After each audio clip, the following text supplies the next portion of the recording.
Hello and welcome to another exciting edition of Diaspora Network, where we celebrate Nigerians making remarkable strides around the world. I'm Teniola Oyetayo.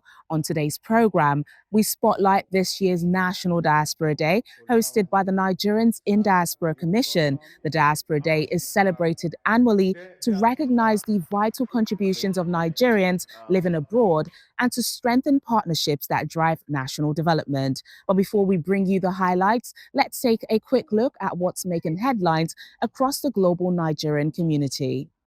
In a first for Nigeria and West Africa, egusi melon seeds from Oyo State have been launched to the International Space Station as part of a global agricultural research project.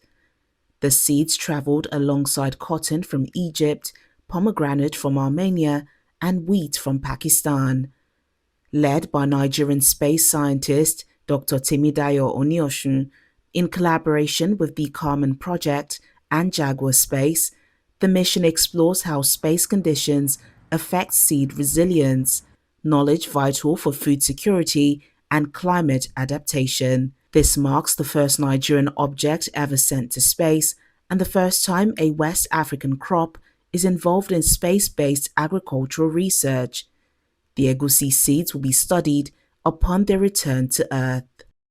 Nigerian poet and spoken word artist Miriam Hassan has been appointed the first ever United Nations Global Advocate for Peace. Her poetry, performed on global stages from Rome to Kampala and at the UN headquarters in New York, reflects the resilience of women and youth on the front lines of conflict and the power of creative expression to inspire change. In her new role, she will serve as global advocate for the peace and security pillar, advancing the UN's efforts through storytelling, digital engagement, and public speaking. A native of Borno State, she works with youth networks, grassroots organizations, and international forums to promote inclusive peace building and amplify marginalized voices. Nigerian public health expert Professor Ibrahim Abubakar has been appointed Vice Provost for Health at University College London.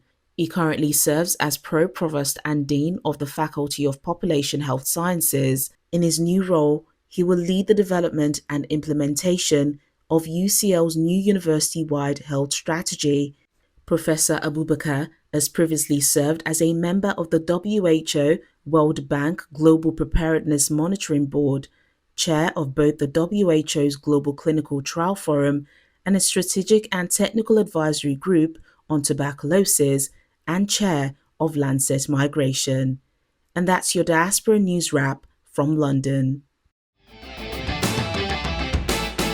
And now to our focus for the week, with the theme Optimizing Formidable Diaspora Potentials for National Development and Growth. The 2025 National Diaspora Day Youth Empowerment Summit brought together participants from across the globe, including students, entrepreneurs, policymakers, and private sector champions like ARCO Group. Students come up. Nigerian voices from home and abroad came together at the Presidential Villa Abuja with one message: the future of the nation lies in the hands of its empowered youth, and the diaspora holds the key to unlocking that future. Give her a resounding applause. In her opening remarks, the chairman CEO of the Nigerians in Diaspora Commission, Honorable Abike Dabiri Erewa, recalled how the group managing director of ARCO Group supported her in the early stages of her career. She urged young Nigerians to remember that discipline and integrity remain the true currency of long-term success. We're doing this because we feel that it's important to impact on the younger generation of Nigerians. And that's why the diaspora are saying we want to mentor you, we want to support you, and see how whatever it is, the mentoring can achieve in your lives. And talking about that, I'll tell you a bit of a story about Mr. Koigun, which is a story that has to do with me. And I'm going to tell you about the importance of hard work, dedication, and passion to whatever you do. Well, I was a journalist in Nigerian television for 15 years. And as a reporter, all I did was do my job. I used to cover ARCO petrochemicals just as a young reporter. As a journalist at NTA, I did my job very well, and I'm proud of my job. So I was nominated to Harvard University as a reporter. That program was called Leaders in a Developing Economy, and the role that everybody could play. Nominated by now Bishop Kuka. He was Reverend Father Kuka then. So I'm like, Harvard. And when I looked at the program, it was for prime ministers, ministers. I was a reporter. I'm like, but I was excited. I have to go. But for you to go, number one, you needed $10,000. And then you have to get your ticket. But I didn't want to miss it. So I don't remember. I went to another ACO event. Then I knocked on his door. And Mr. Koigun, I showed him the letter. I've been nominated to go to a program at Harvard. And he said, really? Wow. I'll sponsor you. He did not say, and listen very well, he did not say, oh, well, let me give you part of it. He said, listen, it's about education. It's about development. And it's about you going to Harvard. I will sponsor you. And I'm like, So I told you that story because I want you to learn from it. What are the messages I'm leaving you? Hard work pays. So you're welcome. Delivering the keynote address, Engineer Alfred Okoigun spoke on the power of opportunity. He encouraged young people to embrace every chance to learn and grow. I felt so excited that the country is doing something that we may not see the immediate value right now, but in years to come, we're going to see it. Let me speak to you from a place of experience. I've said, I was 15 years when I was given the opportunity. Then I was in the secondary school, Government College Uele, and as one of the members of Geographical Society, an excursion was organized for us to visit Shell Petroleum Development Company. At that time, I think I was in Form 3, just about to decide what I want to do. I'm so happy. Some of you today are from the secondary school, some of you from the university, and of course, the corpus. That visit to Shell Petroleum Development Company changed my life, I will say, because at that age, when we went to Shell, a well-organized organization, and the way we were received and the person who took us through told us what it requires to come to Shell, to work in Shell. And at that time, they were encouraging young engineers, which today this youth empowerment is also focusing on in some areas, STEM. After that visit, I made up my mind I was going to read science subjects so that I can be able to read engineering and be able to work in Shell or any of those organizations. So that was what I took away from that visit. So for you young ones today, you have the opportunity to be at the presidential villa, to be at this banquet hall. You must take something away from here. You also have in your midst our Nigerians in diaspora. And these are people who have been recognized globally. You are going to meet with them, have a chat with them. You must take something away. And that is why I really want to commend NICOM for this great job they are doing. A sponsor of the Youth Empowerment Summit and a category of this year's Diaspora Awards, the ARCO Group Managing Director underscored the importance of supporting others and reaffirmed the vital role Nigeria's diaspora community plays in national development. Recently, Forbes listed two Nigerians, Adebayo Ogunlesi and Tope Awotona, among American wealthiest immigrants. Adebayo is a global figure in finance and infrastructure. Tope is the founder of Calendin, which is used by millions around the world. Their stories remind us that Nigerian excellence knows no boundary, and it starts with vision, values, and consistency. So you have it. You can do it. Another example is Volker, who will be receiving an award, I'm told. We actually nominated her. She left for the United States 20 years ago. Today, she has made a remarkable strides and recently received the United States President's Award for Excellence, Mathematics, and Science Teaching. She's here with us today, sponsored by ACU, to receive her award from NICOM. Her story proves that talent can blossom anywhere with the proper support. There are many more. Of course, I've talked about Professor Batnanji, and then together at that time was Dr. Ovaje, and then Professor Herencha Uku.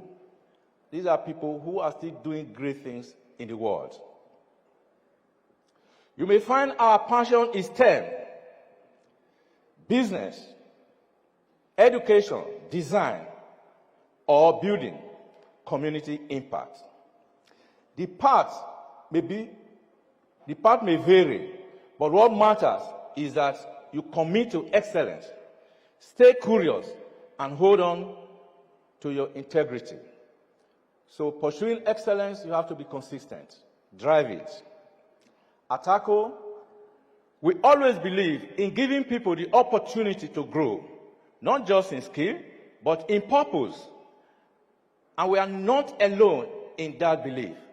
That is why it is so powerful to have our diaspora here with us today, sharing their journey, lessons, network. Their presence is a gift, and I encourage every young person here to tap into it. To every young Nigerian, hear this. The world is not waiting for you to be perfect. It is waiting for you to be prepared. Have a vision, but take action. Ask questions. Seek mentors, and the mentors are here. You can find them.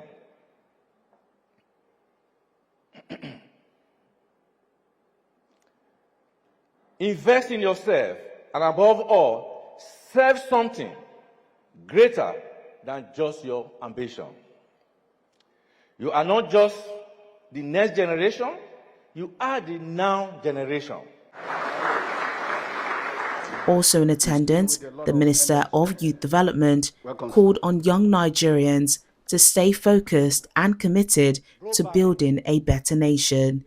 I encourage our young people, both home and abroad, to continue to build and engage in shaping the more inclusive, prosperous Nigeria. Let me divert away from this speech a little bit, and let me speak to you heart to heart, because I see a lot of young Nigerians that are going to become president, minister. A lot of people don't look at my native and my cap. I'm very young. I'm a young man. I'm still a millennium. And if I can be a minister of the Federal Republic of Nigeria, which the president has bestowed in us, and we are doing everything possible to do it differently than the way it is being done. And I think for this, you can be whatever you want to become in future. There is no work I've never engaged my life before. I was not part of those that have the opportunity to run on a silver spoon or silver shovel. I was run on public shovel, public spade, and all that. In fact, whatever English I'm speaking now, standing in front of you, was being paid by myself. Dear youth, this country belongs to all of us. Nobody is going to come from anywhere to come and turn this country to whatever we want to turn it to. The passion, the commitment, the competence, the little character we should start exhibiting as a young person. Fine, we are millennial. Good, we are Gen Z. 3, we are Alpha Gen Z. But with the knowledge we are having, with the actual projection we are projecting to the people now, we need to come together as a young people. These mothers and fathers have done enough to build this country. A lot of things have been said, but I want you to take this back home again and again. Please and please, believe in this country. It is hard, no doubt. It is strong, no doubt. But a Rome is never built in a day. I'm telling you, Nigerian youth for the 40 years now have not been able to see the government. They have no touch of the government, and they have no feelings of the government. So we don't blame them. But now we are bringing the renewed hope down to your doorstep. We are telling you that we are competent. We have the president that thinks. Now we have a leader, not the ruler.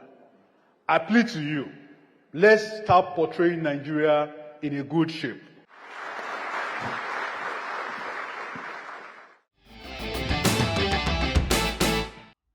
Thanks for staying with us on the program. Now let's hear from some young Nigerians in the diaspora as they share their insights and advice for the next generation. Speaking on migration, Alex Oturu of the National Commission for Refugees, Migrants and Internally Displaced Persons warned young Nigerians against shortcuts.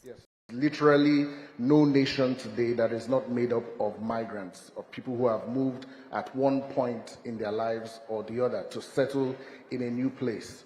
But if you're going to do it, it is important that as young people, we do it the right way. There are certain steps that we need to take that we don't end up, we hear a lot of wonderful stories from our panelists, from those, diasporans who have done it right, who have migrated the right way. You cannot enjoy the benefits, the protections that come with migration if you do not take the right steps, if you do not follow the right steps. There are so many dangers of finding yourself in an irregular situation. Irregular migration is not just about those that migrate through the desert, going by road through the desert and through the Mediterranean Sea. There are those who find themselves in irregular situations simply by overstaying their visas, simply by engaging in activities outside of the regulatory norms of the visas that you've received. So these are some things that are very important for us to take note of. Of course, there are issues around smuggling of migrants. There are issues around trafficking. As young people, it might seem to you that you might not find yourself, or you think you might not find yourself in a trafficked situation or in a trafficking situation. It is very easy to find yourself being trafficked. I know a lot of us that are in secondary schools, you're excited, you're coming to the end of your secondary school year, and you're already beginning to dream, like everybody has talked about. Even Honorable Abike mentioned, you have to dream. And of course, the CEO of ARCO talked about, having a dream that you can be anything. As you dream to migrate, as you dream to go across borders, it's very important that you do not let yourself fall into trafficking or allow yourself to be smuggled. Now, what is trafficking? Trafficking in persons, occurs when a person is deceived. Some of us, our cousins, our uncles, our distant family members are telling us, oh, I can take you abroad. I can take you to the US. Just come to Lagos. From there, we'll go to the US. You might just find yourself on your way to being trafficked. So it's very important that as you get that information, as your friends are telling you, let's go to Lagos. From there, we can travel. Find out the right information. Joining the chorus of voices at the Youth Empowerment Summit were inspiring Nigerians who have achieved remarkable milestones across the globe, each demonstrating the power and potential of the diaspora. I've learned a lot of lessons, especially from driving from London to Lagos. If you saw the car that I made use of, people fondly call her Lumi. She's now housed in J. Randall at the museum, a monument that hundreds of people and thousands come to visit every month. Before taking off, I remember pitching to more than 20 car brands, finding out if they wanted to support this journey. And I heard zero response. And at that moment, I remember talking to God, and God was like, you know what? You have a car already. And that is the truth about life. Most time, we already have what we need right in our hands. We just are scared to take that first leap of faith. But the thing is, some of you are in this room, you want to start careers, you want to be content creators, you're like, I need the fancy cameras. You have a phone. Start with that. You know what? I really believe in this motto, the magic is in the doing. It's not about thinking, wishing, waiting, wanting, desiring, pondering. It's about taking action. Being petrified, but still taking that first step. And also leaning into your purpose. The moments where nobody are clapping, nobody is watching you, that is what will take you the distance. Especially as a young African, you're allowed to dream big. And please, please, please, if you're a believer, if you have faith in a God, a true God, please lean on Him. When there are moments where the journey was hard for me, I prayed, and His grace sustained me. Please stay rooted in Him, because He has your life in His hands. To every young person in this room, you're not too young, you're not too late, you're not too small. You have what it takes. You just have to trust in yourself and trust in God. Start now, start scared. In fact, start petrified, but do it anyways. Because if I can do it, a female, a dyslexic person, a disqualified person, but yet still go the distance, you also can. But long before I ever wore a crown, before I earned degrees and built programs, I was just a very obedient young Nigerian girl living in Boston, Massachusetts in the United States. I was the type of child that listened to everything that my parents told me. They told me to get straight A's. They told me that I was going to become a doctor and go to Harvard. I listened to everything. I didn't do that. But confidence from a very young age was instilled in my siblings and I. My parents taught us that the sky is our springboard, not our limit, but our springboard. But in school, that sky felt very distant. That springboard felt cut off. I was bullied. I was judged, sometimes for my name, sometimes for my food, the way I spoke, the way I dressed, sometimes just for being different. And so I learned how to disappear. I learned how to shrink, and slowly I lost my voice. All of that changed, of course, in the 8th grade when I discovered the drama club. Now, my first role wasn't anything big. I was in the front row of the audience, much like you all are in the front row, and a part of the audience, when suddenly I started to cough profusely, made a big scene, and then I died. That was it. That was the role. But somehow it felt like the biggest breakthrough. It felt like the first time that I felt seen, heard, and powerful. And it felt like I was telling my own story. It was also the very first time that I made my biggest decision as a young adult. I decided I did not want to become a doctor. I wanted to become an actor. Imagine going to your Nigerian parents and telling them that you didn't want to become a doctor because you wanted to become an actor. That was its own drama series of its own. But it was the first time that I felt empowered to do so. And I was relentless in my pursuit. I sought after acting degrees. I sought after acting programs, scholarships, found transportation to auditions, and within every class, every performance, every stage, I built myself up and I reclaimed my voice. And that journey has brought me to over 10 countries. It's brought me to perform and live in China and work there for a year and a half. It brought me to earn my degree in Masters of Fine Arts in Acting from UCLA, the University of California, Los Angeles. And it's also brought me to now the biggest full circle moment of my entire life, becoming Miss Diaspora Nigeria USA. This crown is more than just about beauty, although I do think I have a little bit of it. It's also a testament and a symbol of hope, of transformation, of storytelling. It means that art and also activism belong together, that being Nigerian and being creatives are not opposites, they are powerfully aligned. And so with my crown, I decided that my platform was going to be empower Nigerian youth through the performing arts, because I knew what it has brought me. It brought me the courage to lead. It brought me the courage to push beyond every boundary and reclaim my life, reclaim my dignity, reclaim my voice. And it brought me to the opportunity to be able to know that I can give back in so many different ways, and to inspire Nigerians in the diaspora to give back just as I am doing now. And I want you all to know, the youth in the room, as artists, that whatever you put your mind to, so long as it is rooted in purpose and powered by persistence, it is achievable. To the youth that are here, high school and college students and the youth corpus, I speak directly to you now. You're not waiting for the future, you're shaping it right now. But to do that, you must understand not just where you're going, but what lies beneath the surface. And in order for you to understand that, you must take actions and in your habit, figure out your habits and your choices. So one of the tools that I want to share with you, which I learned at MIT as a certified master practitioner, is called the iceberg. So when you think about the iceberg is almost like a pyramid, right? At the top of the iceberg is what we see. Now this is behaviors, news, and outcomes. But underneath, there are patterns and structures and beliefs. Many inherited, many broken, and that silently shape our world.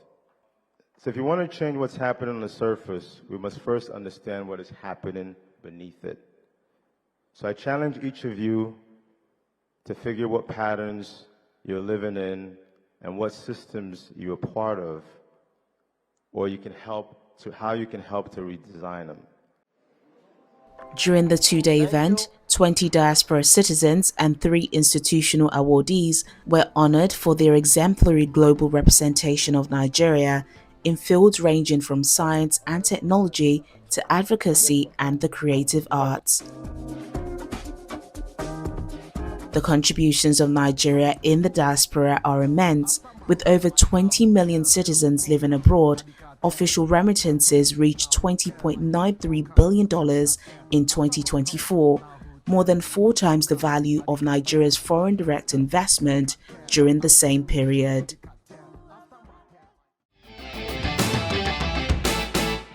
And that wraps up this edition of Diaspora Network. To catch up on past episodes celebrating Nigerians in the diaspora, visit channelstv.com or check out our YouTube channel. Until next time, I'm Teniola Oyetayo. Thanks for watching.